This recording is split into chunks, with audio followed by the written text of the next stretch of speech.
Salut les amis, c'est Jojo, j'espère que vous allez bien. Aujourd'hui, on est chez LG qui nous a présenté son LG G5. Alors je vous le dis direct, au niveau du design, il est carrément différent par rapport au LG G4. Déjà, ce qu'il faut savoir, c'est qu'il est totalement en métal. On a 4 couleurs.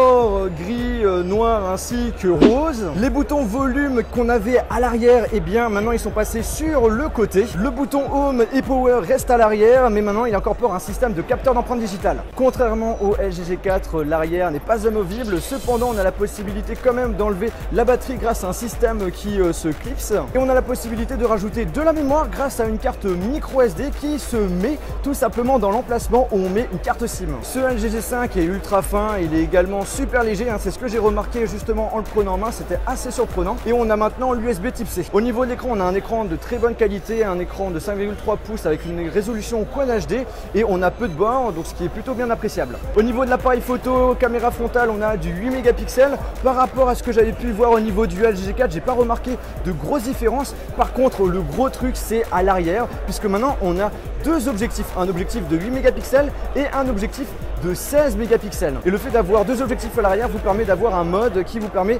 d'avoir un grand angle. Au niveau des caractéristiques, on a quelque chose de très performant puisqu'on a un Snapdragon 820, on a 4 Go de RAM, en mémoire interne on a 32 Go. Au niveau de la batterie, on a du 2800 mAh, mais ce qu'il faut savoir, c'est qu'on a la recharge rapide. Au niveau de l'OS, il n'y a pas eu de grandes nouveautés. Par contre, ce que j'ai pu remarquer, c'est que la surcouche de chez LG est de moins en moins présente. Donc du coup, on est sur un OS un peu plus simple à utiliser, je trouve, par rapport au LG G4. Au niveau du prix et de la date, on n'a aucune information à ce sujet actuellement.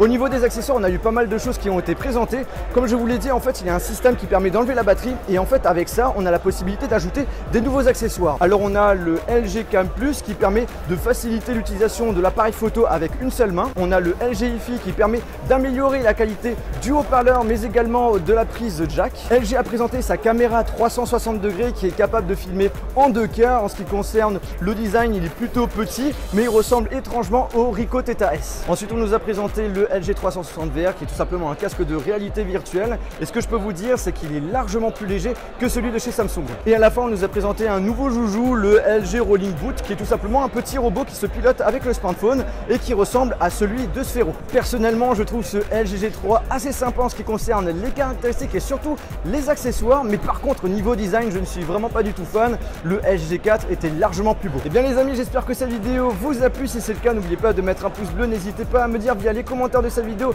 qu'est-ce que vous avez pensé de ce LG G5. Et sur ce, on se retrouve dans une prochaine vidéo. Allez, salut!